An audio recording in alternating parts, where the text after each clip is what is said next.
Hello students, welcome to definite success Pathshala. तो आज की ये पाठशाला मैं यानी कि रूपाली वर्मा आपकी हिंदी एजुकेटर लेकर आई हूँ क्लास 12th के लिए। क्लास 12th की हम बुक करा रहे हैं आरोह भाग 2। याद रखिए, आरोह भाग 2 आपके कोर्स कोर की बुक है। हमारे क्लास 12th में 2 कोर्स चलते हैं, कोर और इलेक्टिव। इन दोनों में बुक्स भी अलग अलग चलती हैं, जैसे कि कोर में बुक चलती है आरोह भाग 2 और वितान भाग 2, और इधर जो है हमारी इलेक्टिव में चलती है अंतरा भाग 2 और अंतराल भाग 2। तो ये तो बहुत इजी तरीके से हम आपको सेपरेशन बता देते हैं, लेकिन इसके अलावा एक बुक और चलती है, वो है अभिव्यक्ति और माध्यम, जिसके चैप्टर्स को लेकर बहुत ज़्यादा जो है कन्फ्यूज़न रहता है।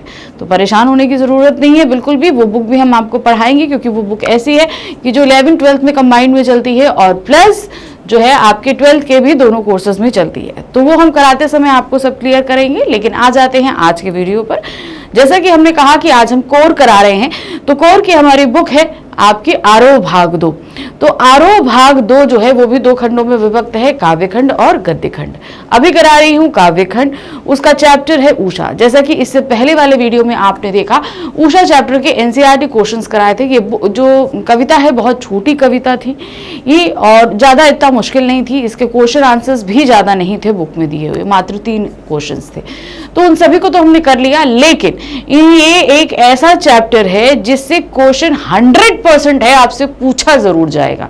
चाहे व्याख्या आ जाए, व्याख्या की कुछ पंक्तियां आ जाए, चाहे वो गद्यांश में आ जाए, चाहे वो एमसीक्यूज में आ जाए, किसी ना किसी वे में ये चैप्टर आएगा जरूर।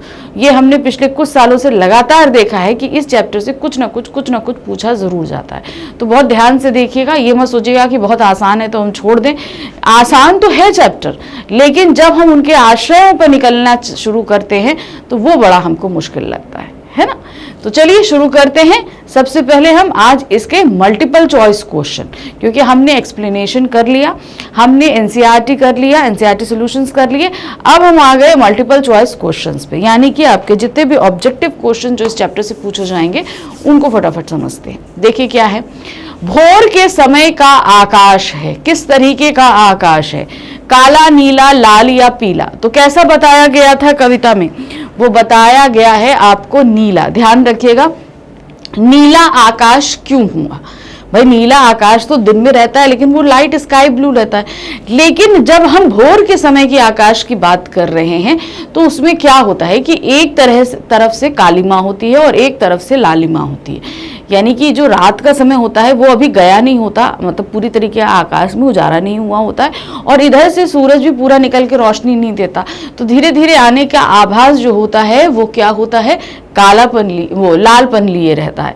तो वो जो कालापन जो रात के अंधेरे का है और इधर जो लालिमा है, जो आपस में जब मिल रही है तो वो कौन सा रंग बनाती है, वो बनाती है नीला रंग। ठीक है, तभी तो उसको शंख जैसा नीला बोला गया। शंख जैसा नीला तात्पर्य यानी कि डार्क कलर में। नेक्स्ट आते हैं, कवि ने लाल केसर कहा है, किसको बोला है? केसर की क्यारी को, लाल फूलों को, उषा की लालिमा को या सिल के रंग को। सिल का रंग तो आकाश के जो काला रंग है उससे लिया गया है, तो वो तो गलत है। दूसरा है उषा की लालिमा को, बिल्कुल सही है। जो उषा की जो लालिमा है उसी को उन्होंने लाल केसर का रंग कहा है, क्योंकि देखिए आसमान काला है तो उसको क्या दिया, सिल की संज्ञा दी, और उसके ऊपर उन्होंने क्या बोला, जैसे लाल से केसर धुल दी हो किसी, मल दी हो किसी ने। तो जो पूरब की तरफ से जो लालिमा आ रही है वो ही उसको लाल केसर की संज्ञा दे रहे हैं। प्रश्न संख्या 3 है, उषा कविता में कवि ने स्लेट कहा है, किसको स्लेट कहा है? भोर के आकाश को, धरती को, बच्चों के लिखने की स्लेट को, क्या बच्चों के लिखने की स्लेट को, या चौके को। तो इन्होंने क्या, उषा कविता में कवि ने स्लेट किसको बोला है? स्लेट उन्होंने बताया ना, जो आकाश जो काला होता है उस पे लाल चौक मल दी, तो वो जो लाल चौक है वो लालिमा है। तो स्लेट किसकी संज्ञा है?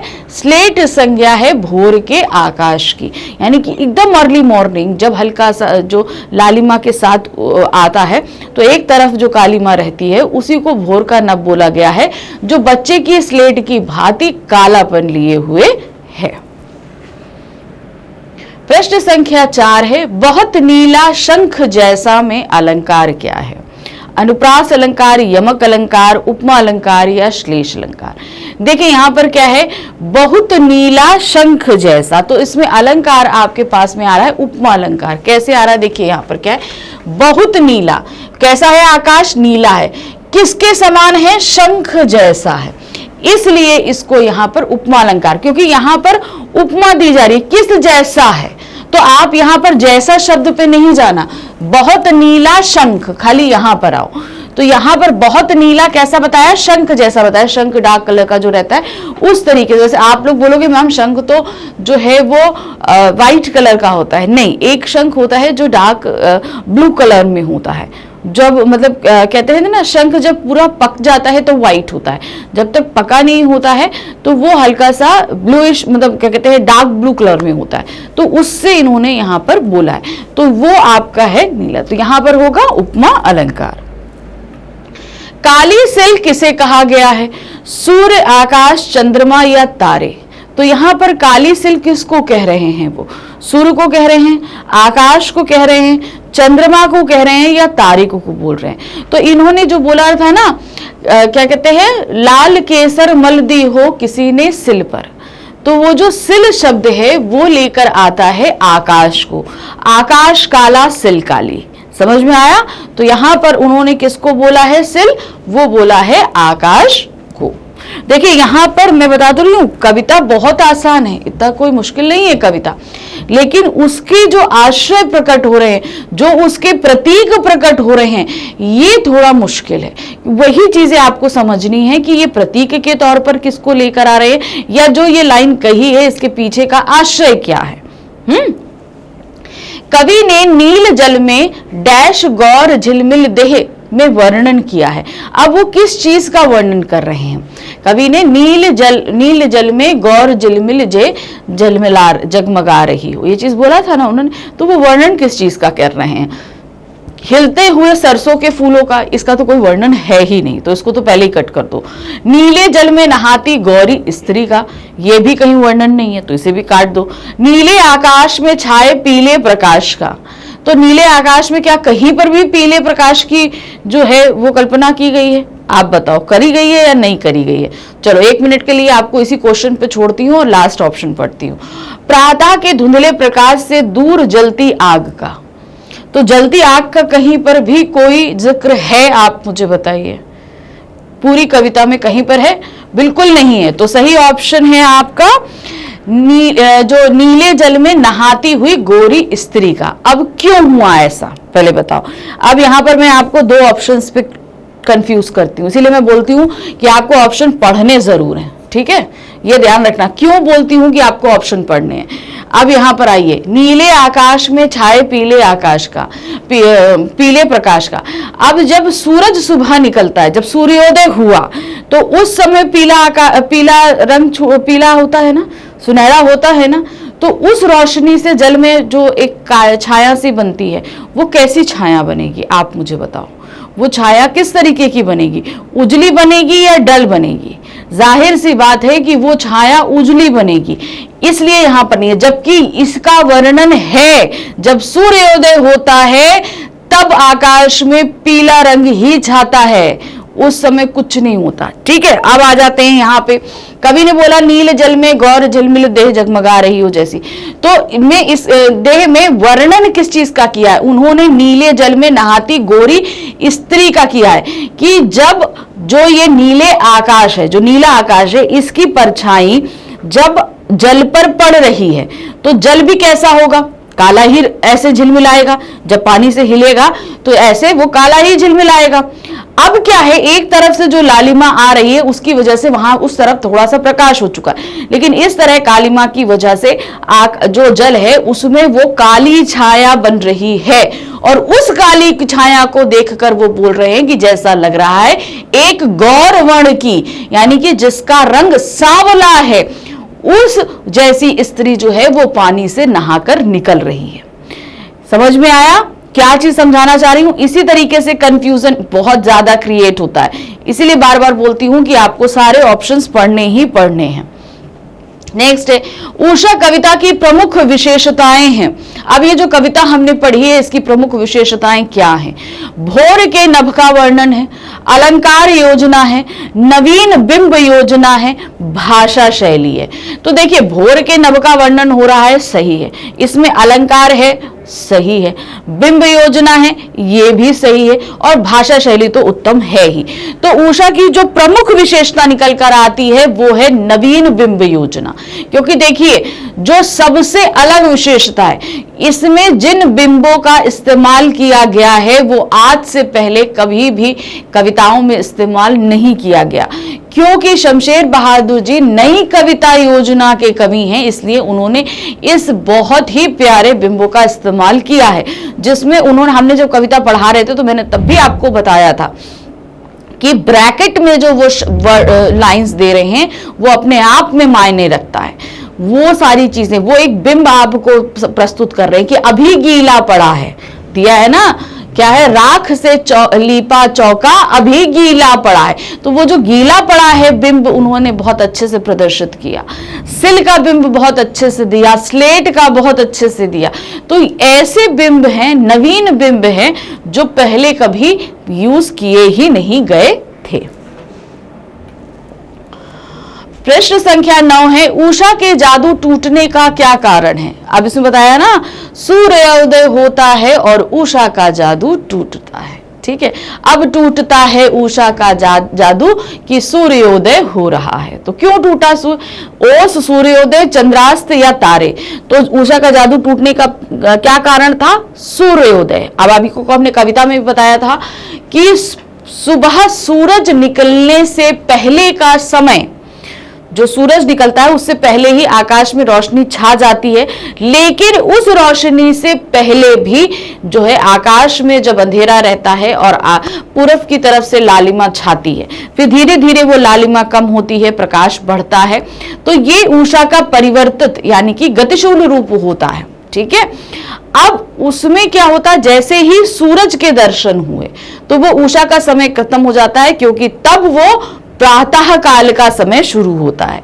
तो उषा का जादू किस चीज से टूटा? वो था सूर्योदय से। प्रश्न संख्या 10 है नील जल में डैश गौर झिलमिल देह और हिल रही हो जैसे में कौन सा भाव है? अब उन्होंने भाव पूछा है, अभी वो किस चीज का वर्णन कर रहे थे ये पूछा था, अब क्या भाव निकल के आ रहा है ये पूछा जा रहा है। क्या है? सुगंध का है, निर्मलता का है, उज्ज्वलता का है, तरलता का है। अब ध्यान से दीजिएगा, बहुत ध्यान से। नील जल में गौर झिलमिल दे जगमगा रही हो जैसे, तो यानी कि यहां पर अब अगर कोई चीज ऐसे, उसमें वर्णन किसके किया गया कि एक गौर वर्ण की स्त्री जो है वो स्नान करके निकली है, उसकी परछाई जो है उसमें झिलमिला रही है। स्नान करने के बाद क्या होती है? वो उज्ज्वलता आती है। क्या आता है? उज्ज्वलता आती है। तो यहाँ पर किस चीज का ये वर्णन है, भाव निकल के आता है कि उज्ज्वलता है, बहुत ही ज्यादा जो है वो धीरे धीरे जो है वो प्रकाश बढ़ रहा है, इस चीज का भाव व्यक्त किया गया है। नेक्स्ट है नीले आकाश में उदित होता सूर्य कैसा प्रतीत होता है? जो नीला आकाश है उसमें जो सूर्य उदित हो रहा है वो किसके समान लग रहा है? शंख जैसा, सिंदूर जैसा, गौरवर्णीय सुंदरी स्त्री जैसा या झील जैसा? तो नीले आकाश में उदित होता सूर्य जो है वो शंख के जैसा लग रहा है। अब कैसे आप बताओगे कैसे? देखो, नीला आकाश जो है वो शंख के समान लग रहा था, अब यहां पर एक ही शब्द से द्विअर्थीय भाव निकल रहा है। कैसे? नीला आकाश है, ठीक है, नीले आकाश को उन्होंने शंख, वो शंख जो कच्चा शंख होता है डार्क कलर का, वो उसमें बताया, जब वो शंख व्हाइट हो जाता है तो सूरज जिधर से निकलने वाला होता है उस समय से उधर से रोशनी बहुत होती है, प्रकाश बहुत होता है, तब वो उज्जवल शंख की जो है संज्ञा देता है। तो यहाँ पर नीले आकाश में उदित होता हुआ सूर्य जो है वो शंख के समान प्रतीत हो रहा है। अब यहाँ पे आप, अच्छा एक चीज और आप कंफ्यूज हो जाओगे, देखो ध्यान देना, यहाँ पे एक ऑप्शन दिया है गौर वर्णीय सुंदरी स्त्री जैसा। अब अगर गौर वर्णीय सुंदरी स्त्री जैसा होगा तो वो स्त्री जो है वो गोरी होगी, ना कि सांवली। तो यहाँ पर गौर दिया है, तो ये ध्यान रखना, ठीक है। नेक्स्ट आते हैं, शमशेर बहादुर सिंह का जन्म कब हुआ। अब इस कवि जो ये पाठ हम पढ़ रहे हैं, इस पाठ के यानी कि उषा कविता के लेखक है शमशेर बहादुर जी। अब शमशेर बहादुर जी को आप कहां से जानेंगे, उनका जन्म कब हुआ, मृत्यु कब हुई, इनकी रचनाएं क्या है। तो मैंने आपको पहले भी बोला है कि जब भी आप काव्य खंड में या गद्य खंड में कभी भी कोई भी चैप्टर रेडी कर रहे हो, उसका एक बेसिक याद रखना कि आपको अपनी बुक उठानी है एनसीईआरटी वाली, उसमें जो आपका कवि परिचय सबसे पहले दिया है, किसमें, काव्य खंड में, जबकि गद्य खंड में लेखक परिचय रहेगा। तो जो आपका कवि परिचय दिया है वो आपको पढ़ना है। उसके बाद में उसी कवि परिचय में कवि की रचनाएं हैं, उनको मिले पुरस्कार हैं, उनकी काव्यगत विशेषताएं, ये सब कुछ आपको पढ़ना है, जिसके अंदर उनका जन्म, उनकी मृत्यु या उनके परिवार से संबंधित कोई घटना सब कुछ मेंशन होगी। हाँ, अब उसके बाद जब आप आएंगे उनकी काव्यगत विशेषताओं के बाद, तो आपको वहां पर मिलेगा क्या, पाठ प्रवेश, पाठ से संबंधित जानकारी। जो ये कविता की पंक्तियां हमारे सामने रखी गई हैं, ये किस संग्रह से है, किस भाषा शैली में है, क्या है, सब कुछ आपके सामने वहां पर इंफॉर्मेशन रहेगी, उसे पढ़िए। फिर कविता की पंक्तियों को पढ़िए, इसके अर्थ को समझिए, इसके आश्रय को समझिए, इसके भाव को समझिए। ठीक है, ये सारा समझने के बाद जो है नीचे कुछ शब्दार्थ दिए हैं कविता के बाद में, उनको पढ़िए। उसके बाद ही आप एमसीक्यू सॉल्व करिए, क्योंकि एमसीक्यूज इस पूरी चीज में कहीं से भी पूछे जा सकते हैं। तो ये सब तैयार होना आपका जरूरी है। अब जैसे यहाँ पर ये क्वेश्चन दिया, शमशेर बहादुर सिंह का जन्म कब हुआ, तो ये प्रश्न कहां से लिया गया, ये लिया गया है कवि परिचय से। इसीलिए मैंने बोला कि कवि परिचय पढ़ना आपके लिए जरूरी है। अब देखिए उनका जन्म कब हुआ, 1911 ईस्वी में, 1913 ईस्वी में, 1914 ईस्वी में, 1912 ईस्वी में। तो उनका जन्म हुआ है आपका 1911 ईस्वी में। प्रश्न संख्या 13 है, शमशेर बहादुर सिंह का जन्म किस राज्य में हुआ। अब कौन से स्टेट में उनका जन्म हुआ, उत्तर प्रदेश, बिहार, हरियाणा या उत्तराखंड। तो सही ऑप्शन है आपका, उनका जन्म हुआ है उत्तराखंड में। प्रश्न संख्या 14 है, कवि ने प्रातःकालीन वातावरण की समानता नीले शंख से क्यों की है। आखिर उन्होंने प्रातःकालीन नीले शंख से ही क्यों करी है, किसी और से भी कर सकते थे, क्यों ऐसा किया। भोर के समय वातावरण का रंग नीले शंख जैसा बुझा होने के कारण, कवि को नीले शंख का रंग पसंद होने के कारण, भोर के समय वातावरण के अनेक रंग बदलने के कारण, या नीले शंख के अतिरिक्त अन्य उपमा ना मिलने के कारण। तो इसका सही जो ऑप्शन है वो है आपका भोर के समय वातावरण का रंग नीले शंख जैसा बुझा होने के कारण। अब बुझा क्यों कहा, एक कलर होता है वाइब्रेंट होता है और एक डलनेस लिए रहता है। तो नीले शंख का जो रंग होता है वो डलनेस के साथ होता है, क्योंकि उस समय का जो होता है वो परिवर्तन का समय हो रहा है, दिन का निशा से दिवस में परिवर्तन हो रहा है, जिसकी वजह से वो परिवर्तन दो रंगों को मिला रहा है आपस में, इस वजह से वो डलनेस लेकर रखा हुआ है। प्रश्न संख्या 15 है, शमशेर बहादुर सिंह जी ने उच्च शिक्षा कहां से प्राप्त की है। उन्होंने उच्च शिक्षा कहां से प्राप्त करी, कुरुक्षेत्र विश्वविद्यालय से, इलाहाबाद विश्वविद्यालय से, नालंदा विश्वविद्यालय से या देहरादून विश्वविद्यालय से। तो इसका जो सही ऑप्शन है, उन्होंने प्राप्त करी है इलाहाबाद विश्वविद्यालय से। ठीक है, नेक्स्ट है, शमशेर बहादुर जी की प्रारंभ में किस चीज में अधिक रुचि थी। यानी कि जब वो काफी मतलब इन्होंने कविताएं लिखना शुरू नहीं किया था, उससे पहले का समय है, उन्हें किस चीज की रुचि थी, पढ़ने में, लिखने में, चित्रकला में या उपरोक्त में से कोई नहीं। तो आप सीधे सीधे ये बोलोगे अगर वो एक कवि हैं तो जाहिर सी बात है उनकी पढ़ने या लिखने में रुचि होगी। नहीं, उनकी रुचि थी चित्रकला में, अर्थात उनको पेंटिंग्स करना बहुत अच्छा लगता था। प्रश्न संख्या 17 है, शमशेर बहादुर सिंह की मृत्यु कब हुई। अब जैसे हमने बताया था कि आपको जब उनका परिचय पढ़ोगे तो उसमें सारी चीजें मेंशन हो जाएंगी, उनका जन्म होगा, मरण होगा। अब देखिए मरण पूछ लिया ना, क्या है 1911, 1913, 1914 या 1993। तो सही ऑप्शन है, उनकी जो मृत्यु है वो है 1993 यानी कि 1993 में उनकी मृत्यु हुई थी। प्रश्न संख्या 18 है, भोर के नभ का सुरमई रंग दर्शाने के लिए क्या उपमा दी गई है। अब उन्होंने क्या उपमा दी है, लाल केसर से धुली सिल, या स्लेट पर लाल खड़िया चौक, या राख से लिपा चौका, या नीले जर में गौर वर्ण। तो ध्यान दीजिए, भोर के नभ का सुरमई रंग, सुरमई रंग मतलब क्या हुआ, जो लालिमा लिए हुए है। तो क्या हुआ, लाल केसर है, स्लेट का लाल खड़िया चौक है, या राख से लिपा चौका है।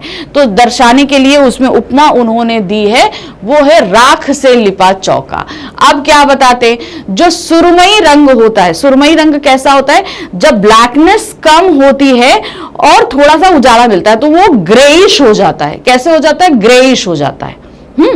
अब ये तब्दीलियां आपको, आप बोलोगे कि मैम एक तरफ रेड कालीमा लालिमा मिल रही है तो ब्लू हो रहा है, एक तरफ से काला एक तरफ से लाल है, अब इसमें सुरमई रंग यानी कि ग्रे कहां से आएगा, ग्रे भी आता है। इसीलिए मैंने आपसे जब कविता आपको पढ़ा रही थी, मैंने तब भी आपसे बोला था एक बार इस जो पूरी जिस समय का मैं ये कविता पढ़ रही हूं उषा का, एक बार उठकर आपको सिर्फ उस समय आकाश पर ध्यान देना है, तो ये सारे रंग आपको वहां पर बहुत अच्छे से अटखेलियां करते दिखाई देंगे। तो ये जो सुरमई रंग है वो राख से लिपा हुआ चौका जो है, जो ग्रेइश रहता है, उससे किया गया है। प्रश्न संख्या 19 है, चौके के गीला होने का क्या भावार्थ है। अब चौका गीला है, इसका क्या भावार्थ लिया गया है। नए जीवन का उदय, वातावरण में नमी, भोजन के लिए तैयार होना, या वातावरण में शुष्कता।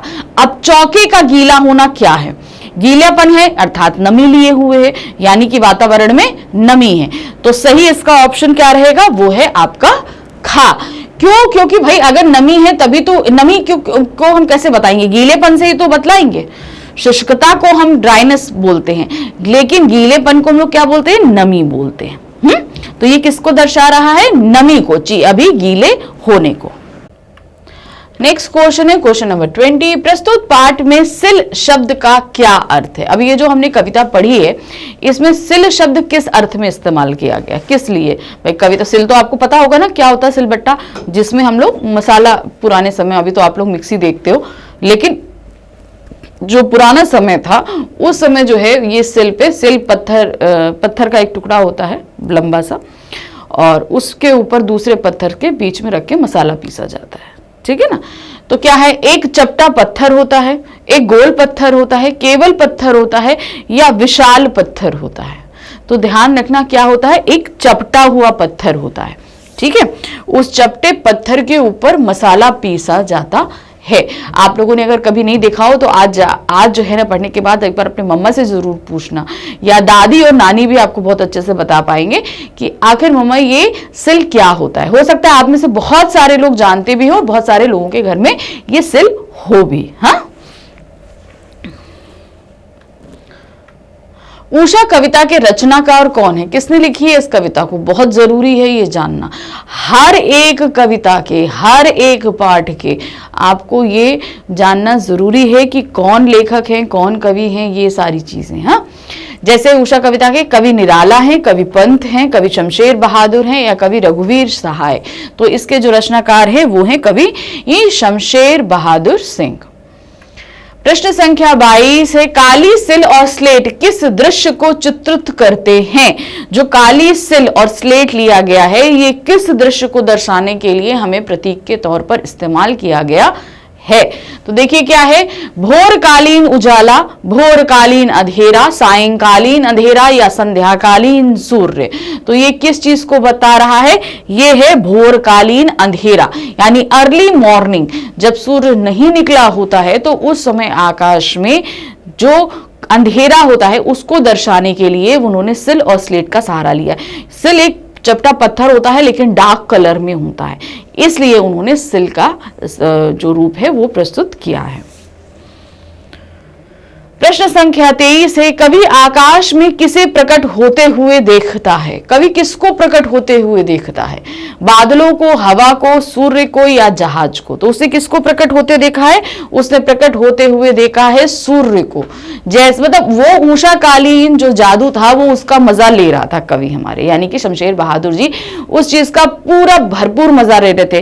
पल पल पर जो चीजें परिवर्तित हो रही थी, खास तौर से इस समय आकाश में रंग बहुत अच्छे से परिवर्तित होते हैं, तो उन परिवर्तनों का बड़ा अच्छा मजा ले रहे थे। लेकिन एकदम से क्या हुआ, सूर्य प्रकट हुआ, और वो उषाकालीन जिस समा का जादू छाया हुआ था वो सारा जादू टूट गया। प्रश्न संख्या 24 है, नील जल के उपमान के माध्यम से कवि किसे चित्रित करता है? क्या दिया है? नील जल के उपमान, ठीक है, नील जल के उपमान के माध्यम से कवि किसे चित्रित कर रहा है? नीले स्वच्छ आकाश को, सुंदर स्त्री के रूप को, नीले रंग की सुंदरता को, या पानी के अनेक रूप को। तो यहां पर नील जल के उपमान से उन्होंने नीले स्वच्छ आकाश को प्रस्तुत किया है। अर्थात क्यों उन्होंने, देखिए क्या दिया, नील जल में गौर वर्ण स्त्री जो है उसकी देह झिलमिला रही हो, ऐसा लग रहा है उन्होंने बोला ना। तो जो आकाश अगर एकदम क्लीन है तभी तो उसका रिफ्लेक्शन आपको पानी में भी एकदम क्लीन दिखाई देगा।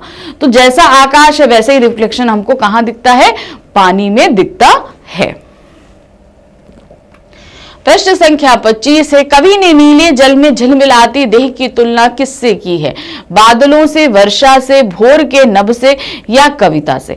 तो उन्होंने नीले जल में झिलमिल देह की तुलना करी है भोर के नभ से। हमने बोला था ना, सुबह जो डार्क कलर का आकाश जो हो रहा है उसका रिफ्लेक्शन पानी में पड़ रहा है और उससे जो पानी हिल रहा है तो जैसे लग रहा है कोई स्त्री जो है वो खड़ी हुई है और उसकी परछाई पानी में पड़ के वो झिलमिला रही है। प्रश्न संख्या 26 है, उषा कविता में कवि ने किस जगह की सुबह का वर्णन किया है? कौन सी जगह की सुबह का वर्णन किया है?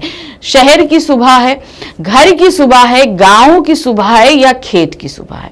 क्वेश्चन समझिए क्या है, किस जगह की सुबह है। अब वो आप कैसे पता करोगे? इसमें तो कहीं मेंशन ही नहीं है कि हमारे कवि कहां पर हैं। कवि हमारे शहर में है, घर में है, गांव में है, या खेत में। ध्यान से देखिए, उसके अंदर जिन उपमानों का इस्तेमाल किया गया है वो आपको साफ तौर से बता रहे हैं कि ये एक गांव की सुबह है। कैसे? देखिए, जहां पर चौका राख से लीपा गया है, शहरों में चौका राख से नहीं लीपा जाता, ठीक है। दूसरी चीज उन्होंने बताया सिल, सिल बताई, सिल में मसाला कहां पीसा जाता है? गांवों में, शहरों में नहीं, हम मिक्सी का इस्तेमाल करते हैं। स्लेट, स्लेट कहां बच्चे इस्तेमाल करते हैं? गांव में इस्तेमाल करते हैं, क्योंकि शहरों में हम क्या इस्तेमाल करते हैं? पेन और कॉपी। तो इस तरीके से साफ निकल कर आता है कि ये गांव की सुबह, ठीक है। कहां की सुबह की बात करी जा रही है? गांव की। इस समय हमारे कवि जो हैं गांव में हैं और उन्होंने जो उषा का जो समय है उसका आनंद गांव में रहकर ही उठाया है। प्रश्न संख्या 27 है, सूर्योदय के समय किस दिशा में लाली भर जाती है? कौन सी दिशा में लाली भर रही है? आप बताइए। पूर्व दिशा में, पश्चिम दिशा में, दक्षिण दिशा में, या उत्तर दिशा में? भाई सूर्योदय किधर से हो रहा है? जाहिर सी बात है सूर्योदय पूरब से होता है, हाँ, और सूर्य अस्त कहाँ होता है? पश्चिम में होता है। तो जाहिर सी बात है कौन सी दिशा में आपको लालिमा दिखेगी? सूर्योदय के समय लालिमा आपको पूर्व दिशा में ही दिखेगी। तो सही ऑप्शन है ये पूर्व दिशा में। प्रश्न संख्या 28 है, सूर्योदय से पूर्व आकाश में क्या विद्यमान होता है? जो सूर्योदय हो रहा है उससे पहले आकाश में क्या है? नीला रंग, श्वेत रंग, लाल रंग, या नमी? अब बताइए क्या है? जब सूर्योदय हो जाता है धूप निकल आती है, तो धूप निकलते ही सारी चीजें जो हैं वो सूखने लगती हैं। उससे पहले क्या होता है? वो रात के वातावरण की नमी जो है वो पूरे वातावरण में विद्यमान होती है। तो सूर्योदय से पूर्व वातावरण में नमी विद्यमान होती है। प्रश्न संख्या 29 है, उषा दिन का कौन सा समय होता है? उषा दिन का कौन सा समय होता है? अब आप बताइए। प्रातः, मध्याह्न, संध्या, या रात्रि? तो जाहिर सी बात है ये क्या हुआ? भोर का वक्त, अर्थात प्रातः। तो इसको याद रखिएगा, जो प्रभात का समय हम जो बोलते हैं प्रातः से पूर्व होता है प्रभात, ठीक है, ध्यान रखिएगा। उषा का ही पर्यायवाची है प्रभात। बहुत सारे लोग जो है प्रभात का अर्थ सवेरा ले लेते हैं, लेकिन सवेरे से जस्ट पहले का समय कहलाता है, क्योंकि सवेरा जब हो रहा है तब उजाला आ जाता है। सवेरे का तात्पर्य क्या हुआ? उजाला हो गया। लेकिन उषा का जो समय हो रहा है वो उस उजाले से पहले का समय होता है। उषा कालीन उस समय शुरू हो जाता है जब आकाश में उजाला नहीं, लालिमा व्याप्त होती है। तो इसमें हम क्या बोलेंगे? प्रभात का समय है। प्रश्न संख्या 30 है, प्रातः नभ था बहुत नीला शंख जैसा। पंक्ति में कौन सा अलंकार है? अब बताइए, अनुप्रास अलंकार, रूपक अलंकार, उपमा अलंकार या अतिशयोक्ति अलंकार। तो यहां पर देखिए अनुप्रास और अतिशयोक्ति तो है ही नहीं, रूपक या उपमा में हम आ सकते हैं। तो देखिएगा, ध्यान दीजिएगा, जो इस पे है वो सही है आपका ऑप्शन रूपक अलंकार। अभी तो आप बोलोगे, अभी आपने मैम बताया था कि बहुत नीला शंख में जो है वो उपमा अलंकार है, लेकिन यहां रूपक अलंकार क्यों आया? ठीक है, आप देखिए यहां पर दिया है प्रातः नभ बहुत नीला, तो यहां जो प्रातः जो नभ है वो कैसा बताया गया है? बहुत नीला। अब इसमें समानता जैसे शब्दों का इस्तेमाल है ही नहीं, जबकि यहां पर जब हम बहुत नीला शंख कर रहे हैं तो यहां पर समानता के लिए जैसा शब्द उपमा में इस्तेमाल किया गया है, लेकिन जब हम पूरी लाइन लेंगे तब ये प्रातः नभ और बहुत नीला में रूपक अलंकार प्रकट होता है, याद रखिएगा। ठीक है, तो एक ही लाइन में दो तरीके के अलंकार एकदम नवीन बिंब शमशेर बहादुर जी ने प्रस्तुत किया है। प्रश्न संख्या 31 है, काली सिल पर लाल केसर मनने से कैसा दृश्य सामने आता है? जब हम काली सिल पर लाल केसर करते हैं तो कैसा दृश्य आता है? सूर्योदय के बाद का, सूर्योदय के पहले का, गहन रात्रि का या संध्या काल का? तो जाहिर सी बात है, ये जब हम काली सिल पर लाल केसर बनते हैं तो ये सूर्योदय से पहले का समय होता है, क्योंकि सूर्योदय के बाद तो उजाला हो गया। लेकिन जो लालिमा है वो कब होती है?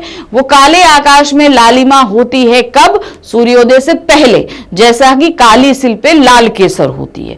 तो ये होता है सूर्योदय से पहले का समय।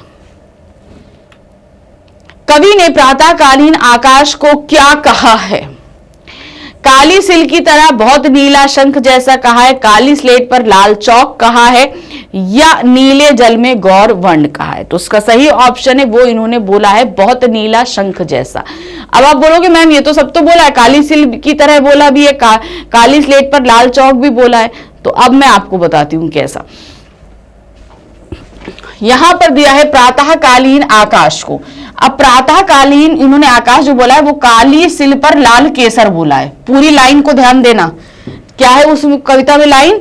काली सिल पर लाल केसर। तो वो तो इन्होंने क्या दिया? उषा का वर्णन किया।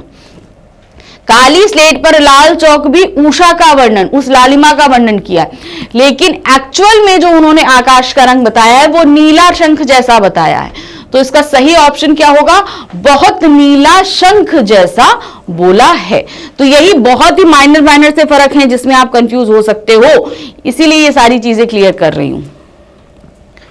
प्रश्न संख्या 33 है, कवि ने भोर के नभ को राख से लिपा हुआ चौका क्यों कहा है? आखिर उन्होंने क्यों बोला कि उसे वो राख से लिपा हुआ चौका है?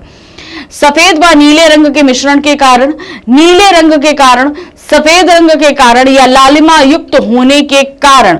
तो यहां पर उन्होंने राख से लिपा चौका इसलिए कहा है क्योंकि वो लालिमा से युक्त होने के कारण है। तो यहां पर राख से लिपा चौका इसलिए कहा है क्योंकि उस समय का वातावरण बुझा हुआ सा है। बुझा हुआ सा मतलब थोड़ा सा डलनेस लेता है, ब्राइटनेस नहीं होती पूरे वातावरण में, डलनेस लिए होता है, इसलिए इसे बोला है। अभी गीला पड़ा है पंक्ति में कवि का क्या आश्रय है? क्या है? अभी गीला पड़ा है पंक्ति में आश्रय क्या है? पूर्ण प्रकाश ना होने से नीला आकाश कुछ काला सा लगना, आकाश का गीला होना, वर्षा होना या उपरोक्त सभी? तो यहां पर अभी गीला पड़ा पंक्ति से कवि का आश्रय है कि जो है आकाश, पूर्ण प्रकाश ना होने से नीला आकाश कुछ काला सा लगना, यानी कि जो पूरा प्रकाश नहीं है। ठीक है, अभी हम यहां पर कह रहे हैं अभी गीला पड़ा है।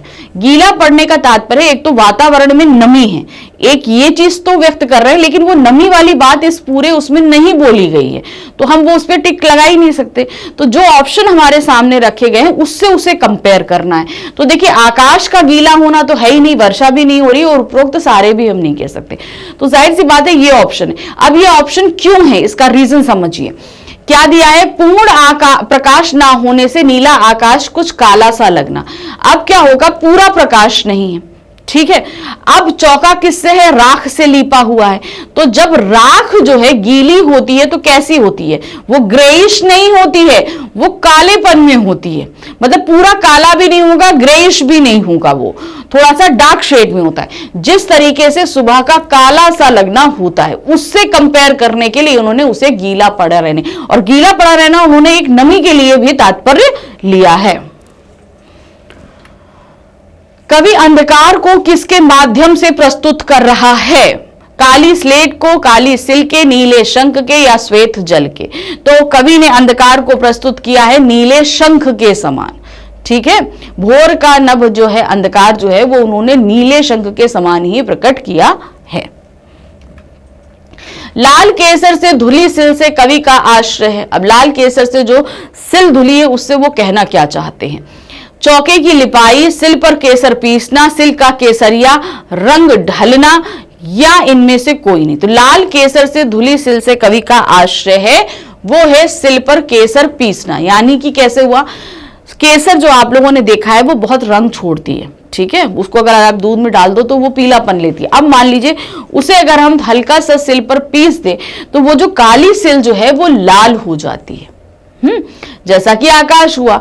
तो यहां पर लाल केसर से धुली सिल से तात्पर्य यह है कि किसी ने अभी अभी जो है वो उस सिल पर केसर पीसी है, जिसके कारण वो जो लाल रंग का जो रेडिश है, वो रेडिश है वो पूरे सिल पर अभी बकाया है।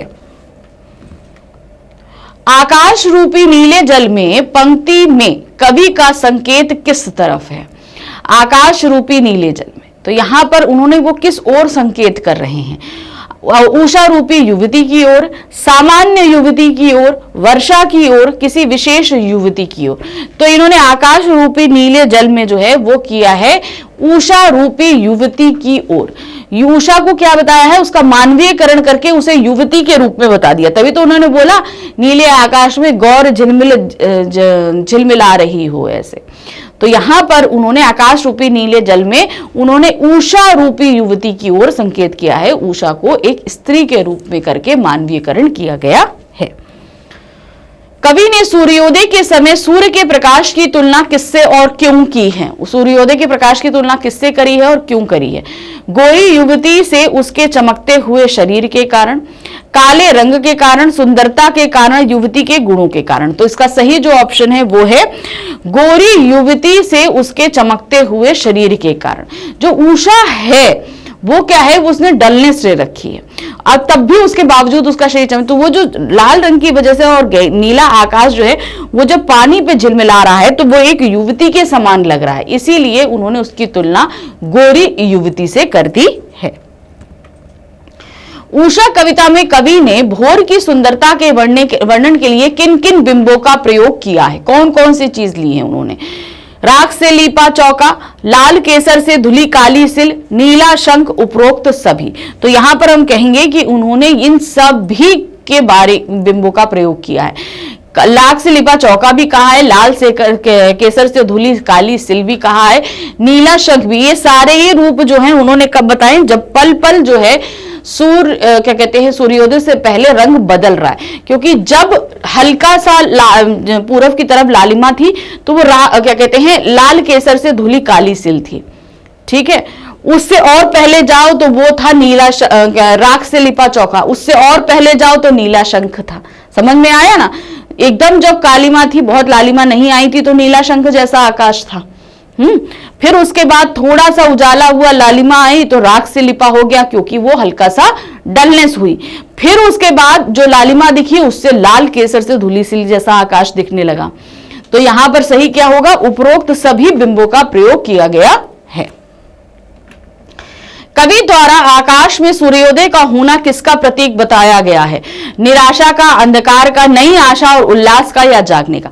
जाहिर सी बात है, जब सूर्योदय होता है तो हम नई नई चीजों के बारे में सोचते हैं। तो यहां पर ये जो है प्रतीक कौन सा बताया गया? नई आशा और उल्लास का प्रतीक बताया गया है कि सूर्योदय हो रहा है तो हमारे मन में एक नई आशा, नई उमंग का भी संचार हो रहा है। प्रश्न संख्या 41 है, उषा कविता के अनुसार उषा किसको समाप्त करती है? उषा किसको समाप्त करती है? गहन अंधकार व कालिमा को, रात्रि को, दिन के उजाले को, या उपरोक्त सभी को? तो उषा जो है वो समाप्त करती है गहन अंधकार व कालिमा को, क्योंकि उषा के होते ही पहले आकाश में थोड़ा नीला रंग, फिर हल्का सा सुरमई रंग, फिर लालिमा युक्त रंग आते आते धीरे धीरे उजाला हो जाता है। तो जो रात्रि का गहन अंधकार होता है उषा उसको समाप्त करती है। प्रश्न संख्या 42 है, राख से लिपा हुआ चौका किस भाव को व्यक्त कर रहा है? कौन सा भाव है? परंपरा, पुरातनता, पवित्रता या आस्था? तो जाहिर सी बात है जो राख से लिपा चौका है वो पवित्रता को व्यक्त कर रहा है, अर्थात चौका इस समय पवित्र है। कहते हैं ना रात का खाना बन गया उसके बाद पूरा किचन साफ कर दिया जाता है, तो वो साफ पड़ा रहता है सुबह तक, लेकिन वो जो राख से लिपा चौका था वो अभी भी पूरा साफ ही पड़ा था, जो बता रहा था वातावरण की पवित्रता की ओर संकेत कर रहा था। शमशेर बहादुर सिंह का निधन कहां हुआ था? हमने ये तो देख लिया 1993 में उनका निधन हुआ, लेकिन निधन हुआ कहां था? अहमदाबाद, दिल्ली, पंजाब या लाहौर? तो उनका जो निधन है वो हुआ था अहमदाबाद में। ये सारी इंफॉर्मेशन आपको लेखक परिचय से मिल जाएगी। प्रश्न संख्या 44 है, नीले आकाश में उदय होता हुआ सूर्य किस जैसा प्रतीत होता है? जब नीले आकाश में जो सूर्य उदय हो रहा है वो किसके समान है? सिंदूर के समान, शंख जैसा, गौरवर्णीय सुंदरी स्त्री जैसा, या झील के समान? तो जो नीले आकाश में उदय होता हुआ सूर्य है वो पता चल रहा है आपको गौरवर्णीय स्त्री के समान। अब कैसे? उषा का जो उजाला आ रहा है धीरे धीरे उसकी वजह से वो जो उसकी रोशनी पानी में पड़ रही है तो वो गौरवर्णीय स्त्री के समान बताया गया है। उषा कविता में कवि ने उषा का कौन सा चित्र उपस्थित किया है? किस तरह का है? ये आपको सीधे सीधे जो पाठ प्रवेश हमने पढ़ा है ना उसमें इसका अर्थ मिल जाएगा। क्या दिया है? छाया चित्र, तैल चित्र, शब्द चित्र या रेखा चित्र? तो इन्होंने जाहिर सी बात है उषा कविता के माध्यम से एक शब्द चित्र प्रस्तुत किया है। शब्दों के माध्यम से उषा का जो बहुत ही सुंदर चित्र हमारे सामने खींचा है। प्रश्न संख्या 46 है, कुछ और कविताएं के रचयिता कौन हैं? ये एक रचना है, इसके रचयिता कौन है? हरिवंश राय बच्चन, आलोक धनवा, शमशेर बहादुर सिंह या मुक्ति बोध? तो जो इसके रचयिता हैं वो हैं इसी पाठ के रचयिता शमशेर बहादुर सिंह। शमशेर बहादुर सिंह अपने को किस दोआब मानते थे? किसका दोआब मानते थे? दोआब मतलब जिनके ऊपर किसी अलग तरह की क्या कहते हैं जो ब्लेसिंग्स होती हैं। तो किसका? उर्दू व हिंदी का, खड़ी बोली व भोजपुरी का, अंग्रेजी व हिंदी का, या कोई नहीं? तो इसका सही है उर्दू व हिंदी का दोआब मानते थे। ये भी आपको उनके किसमें लेखक परिचय में ही मिलेगा।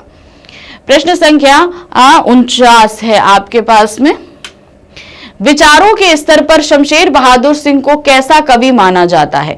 विचारशील, प्रगतिशील, साहित्यिक या कोई नहीं? तो ये माने जाते विचारों के स्तर पर शमशेर बहादुर सिंह जो कवि हैं वो माने जाते हैं साहित्यिक, यानी कि जो साहित्य से बहुत प्रेम करे, साहित्य से जिसका लगाव सबसे ज्यादा हो उसे साहित्यिक। इसे जैसे प्रेमचंद जी को जो है वो साहित्यिक पुरखे कहा जाता है, क्योंकि वो साहित्य से ही बहुत सारी चीजों को खींचकर हमारे सामने प्रस्तुत करते थे। प्रश्न संख्या 50 है, प्रस्तुत काव्यांश में कवि ने किसका चित्रण किया है? ये पूरा जो हमने पाठ पढ़ा है ये काव्यांश ही तो है, तो इसमें किस चीज का वो वर्णन कर रहे हैं? प्रातःकालीन आकाश का, नायिका की सुंदरता का, सूर्योदय का, या रात्रि की मनोहरता का? तो यहां पर उन्होंने वर्णन किया है प्रातःकालीन आकाश का। तो यहां पर हमने ये 50 प्रश्न आपके सामने प्रस्तुत किए। कविता देखिए बहुत छोटी थी लेकिन प्रश्न निकलने को कितने सारे निकल कर आए। तो इसीलिए मैं बोलती हूं कि चीज चाहे जितनी छोटी हो उसके अंदर अगर हम खोजबीन करें तो बहुत सारी चीजें निकलती हैं।